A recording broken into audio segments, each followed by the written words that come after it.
Good morning. இன்றைக்கி ஒரு சின்ன பிரேக்ஃபாஸ்ட்டு சிம்பிளாக இருக்கும், நன்னாமல் இருக்கும், உடம்புக்கும் ரொம்ப நல்லது. டேஸ்டியான பரோட்டா, அதாவது ஜவ்வரிசி பரோட்டா. நீங்கள் இது வரைக்கும் சாப்பிட்ருக்க மாட்டேன்னு நினைக்கிறேன். அதுக்கு தேவையானது ஒரு கப்பு ஜவ்வரிசி எடுத்துட்டுருக்கேன். இந்த ஒரு கப் ஜவ்வரிசி மாதிரி அரை கப்பு வேர்க்கடலை, அப்புறம் கொஞ்சம் கொத்தமல்லி நறுக்கி வச்சுட்டுருக்கேன், 2 பச்சை மிளகாய், ஒரு சின்ன உருளைக்கிழங்கு, உப்பு, கொஞ்சோண்டு மிளகாப்பொடி, மஞ்சப்பொடி, இந்த கொஞ்சம் தயிர், அரைக்குன்னா தயிர். இந்த ஜவ்வரிசியும் வேர்க்கடலையும் மிதமான சூட்டில், அதாவது ரொம்ப ஹையாக வச்சுக்காமல் மீடியத்தில் இடிச்சு தீ வச்சுண்டு எண்ணெய் விடாமல் இதை ரெண்டையும் ஒன்றா போட்டு வறுக்கணும். இந்த வேர்க்கடலை இருக்கிற தொலி கலண்டற வரைக்கும் வறுத்தா போகிறது. ரெண்டையும் சேர்த்து கிண்டிகிட்டே இருக்கணும், அடியில் படிக்காமல் சின்னதில் வச்சு எண்ணெய் இந்த தொலி கழறணும். அது வரைக்கும் வறுத்து இந்த பாருங்க அப்படி பொடிச்சு மிக்சியில் திரித்து வச்சுக்கணும். ரொம்ப நைஸாக திரிக்க வேண்டாம், கொஞ்சம் கரன்னு திரித்து வச்சுருந்தா போகிறோம். இதில் இப்போது உப்பு போட்டேன், மிளகாப்பொடி, மஞ்சப்பொடி,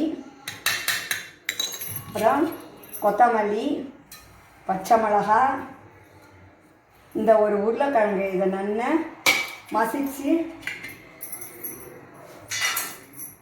துருவி கூட போட்டுக்கலாம். அப்படின்னா உங்களுக்கு ஈஸியாக நல்லா கலந்து வருங்கிறதுக்காக வேண்டி. இந்த உருளைக்கிழங்கு இது நீங்கள் நல்லா மசிச்சும் போடலாம், இந்த துருவியும் போட்டால் நல்லா எல்லாத்துலேயும் சேரும். இது போட்டும் இந்த தயிர் அரைக்குன்னு வச்சுருக்கேன் இல்லையா, இதை விட்டு பிசைஞ்சு வைக்கணும். காணாதத்துக்கு தண்ணி விட்டுக்கலாம். நீங்கள் காணாதத்துக்கு தண்ணி விட்டு கொஞ்சம் பிசைஞ்சு ஒரு அரை மணி நேரம் ஊற வைக்கணும். அப்போ தான் இந்த ஜவ்வரிசி நல்லா ஊறி உங்களுக்கு சப்பாத்தியாக இடுறதுக்கு வரும்.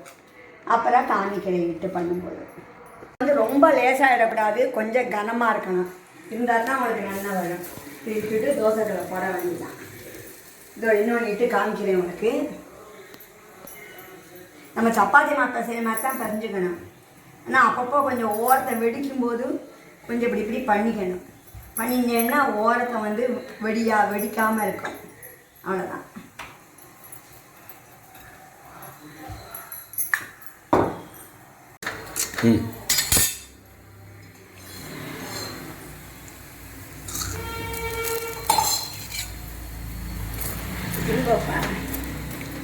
இது நல்லா நம்ம பரோட்டா மாதிரி பொழிண்டு வரும். நல்லா அமுக்கி விட்டேன்னா பொழிண்டு வரும்.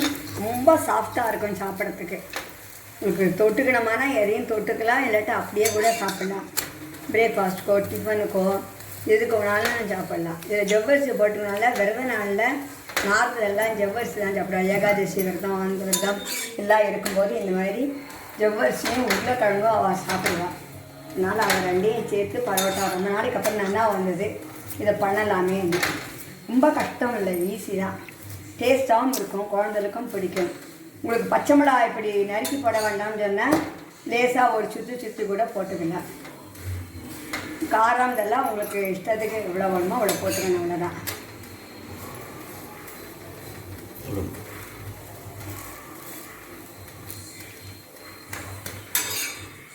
ரொம்ப பெருசில் வச்சு பண்ணினேன்னா தீஞ்சு போயிடும். கொஞ்சம் மீடியமாக வச்சு நல்லா வேக வச்சு பண்ணணும். பாருங்க, சூப்பராக இருக்கும்.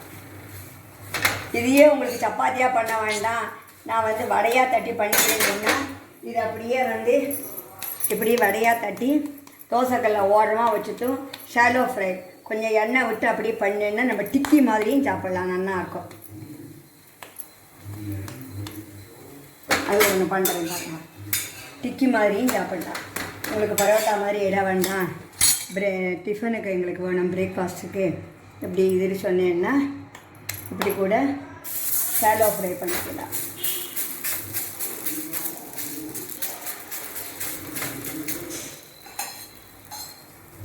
இல்லை குழி பையான மாதிரி பண்ணணும்னு சொன்னால் அப்படியே ஊற்றி குழி பையான மாதிரி அப்படியே எடுத்து வேக வச்சு சாப்பிட்லாம். தொட்டுக்கு தேங்காய் சட்னி தொட்டுக்கலாம், கொத்தமல்லி சட்னி தொட்டுக்கலாம், ஊறுகாய் தொட்டுக்கலாம், எது வேணால் தொட்டுக்கலாம். உங்கள் இஷ்டம் தான் தொட்டுக்கிறதுக்கு. இது சாப்பிட்டு பாருங்கள் எப்படி இருக்குது. உப்பெல்லாம் போடணும்.